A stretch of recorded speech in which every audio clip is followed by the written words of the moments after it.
Welcome to Sportpen. Today we're diving straight into a real classic baseball clash. Game 5, 1960 World Series. Yankees and Pirates. Yeah, a huge game. You got to remember how the series had gone up to that point. Right. The Yankees just crushed them in games 2 and 3. I mean, outscored them by, 23 runs? Something crazy. Exactly. So for Pittsburgh to fight back and tie it at 2 games apiece, well, that set the stage. This Game 5 at Yankee Stadium, it wasn't just another game. No way. It felt like the decider, almost. A best of 3 for the whole thing, starting right there. Mm-hmm.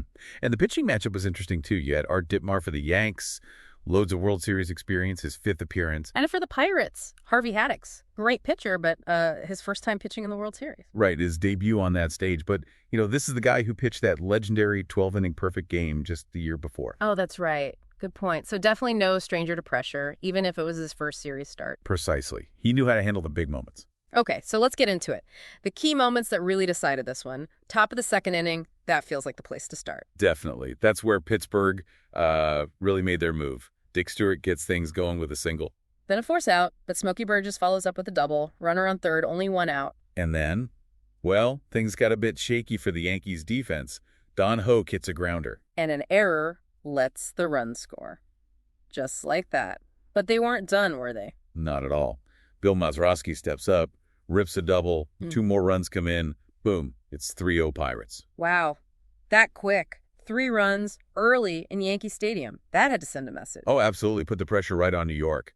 And it led to Casey Stengel making a very early pitching change. Full Ditmar already. Yep. Brought in Allie Reynolds after just an inning and a third. That was Stengel, though. Quick hook if he didn't like what he saw. The Yanks tried to answer back. Bottom of the second, Elston Howard gets a leadoff double. Right. And they managed to get him home on a ground out, so they claw one back. It's 3-1. But Pittsburgh just kept coming, didn't they? Top of the third. They did. Dick Grote leads off with a double this time. Then the great Roberto Clemente singles him home. Just when the Yankees get one back, the Pirates stretch it out again. 4-1 now. Yep. Yeah. But, you can't count out those Yankees bats. Bottom of the third. Roger Maris. He'd already gone deep in the series. And he does it again. Solo shot. Makes it 4-2.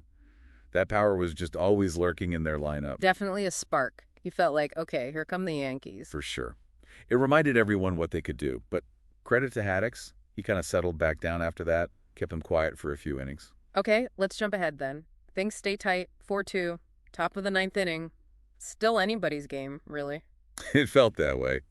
But the Pirates managed to tack on a huge insurance run. Smokey Burgess gets a single. And then an error lets him get to second.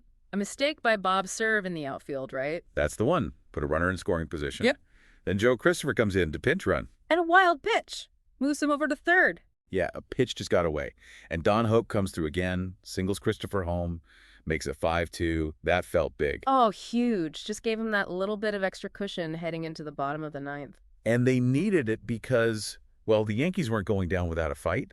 But then the Pirates brought in Elroy Face. Face had been lights out in relief all series, hadn't he? Unbelievable. He just came in and slammed the door. Again, final score, Pirates 5, Yankees 2. Face was just such a weapon for them in those late innings. A real difference maker. Okay, let's talk about some standout performances. Haddix, obviously. Yeah, got to start with him. Over 6 innings, just 2 runs against that lineup in his first World Series start. Just terrific poise. And defensively, we heard the commentators talking a lot about Bill Verdon in center field for Pittsburgh. Oh, constantly. He didn't start with the bat in this game, but his glove work throughout the series was incredible. That catch in Game 4, robbing serve. Amazing leap. And he had another key grab in Game 1. Those plays don't always show up in the box score the same way, but they absolutely change games. Saves runs, kills rallies. Huge asset. No doubt. Offensively for the Pirates, Mazeroski's double in the second stands out. That really set the tone. Yeah, that 2-run shot was massive early on. Put the Yankees behind the 8 ball right away. For the Yanks, Maris's homer was maybe their biggest highlight offensively. Showed that power. It did. But they just couldn't string enough together against Haddix and Face. Don Hoke, too, for Pittsburgh. Scored a run, drove one in, involved in a lot, even with that error earlier. Right. Shows you can have a mixed bag defensively, but still contribute big time offensively. It's the whole picture. It's interesting, too, seeing the managers work. Stengel used, 4 pitchers? 4, yeah. Ditmar, Reynolds, Stafford, Duran. Always shuffling, looking for that edge. Whereas Danny Murtaugh for the Pirates mostly stuck with Haddix and went straight to his closer face. Very different styles. Murtaugh seemed to trust his guys to go deeper, while Stengel was much quicker with the hook. You saw that contrast play out right here. So, thinking about the stakes, series tied 2-2, heading back to Pittsburgh after this game. What did this Game 5 really mean? Oh, momentum, pure and simple. For the Pirates, winning in Yankee Stadium after getting blown out earlier, that's a massive confidence boost going home. And for the Yankees, losing this one meant suddenly they're facing elimination games on the road. Exactly. The pressure flips. Remember, they were the heavy favorites.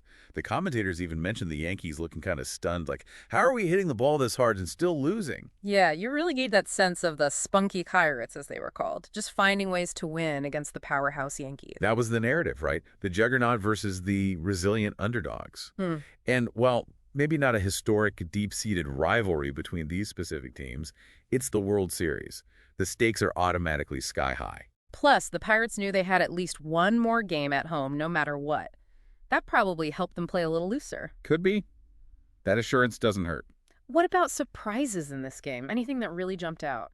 Or reactions from fans, commentators? Well, the Pirates grabbing that 3-0 lead early was definitely surprising, especially after those lopsided losses.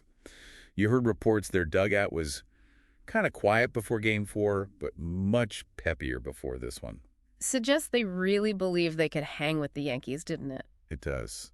Also, Haddix pitching so well in his debut against that lineup was maybe a bit of an upset. And the Yankees, they just couldn't seem to get the big hit early on when they had chances. And the intentional walks to Mantle always tells you something, doesn't it? Yeah, pure respect.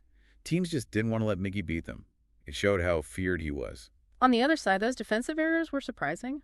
Hoax bobble, serves misplay in the ninth, costly mistakes in a tight game. Definitely uncharacteristic in spots like that. And you mentioned the fans, the Pittsburgh fans traveling to New York in big numbers. That really stood out. Yeah, the commentators seemed impressed by their noise, and their sheer enthusiasm brought a lot of energy. They did. And yeah, broadcasters are doing a good job highlighting those big defensive plays, the pitching battles, really conveying that tension. You felt like you were right there. So, zooming out a bit, what themes kind of emerged from this game, maybe shaping how we saw these teams or even the sport? Well, resilience is the big one for Pittsburgh, right? Bouncing back like they did, it showed incredible belief. Absolutely. And the rise of the shutdown reliever, Elroy Face, was just dominant. Exactly. Showed how vital a great bullpen arm, especially a closer, was becoming.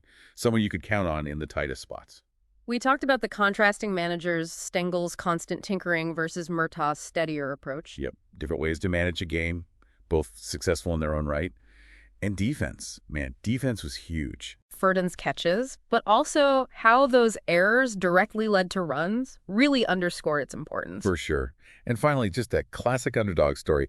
The Pirates weren't really supposed to compete like this with the mighty Yankees. Yeah. But they kept finding ways. This is what makes baseball great, right? That unpredictability. Yeah, the commentators called it tremendous baseball, and it really felt like it. High stakes, great plays, lots of tension. So this deep dive into Game 5 really shows you a game packed with turning points, individual brilliance, and just that raw tension of championship baseball.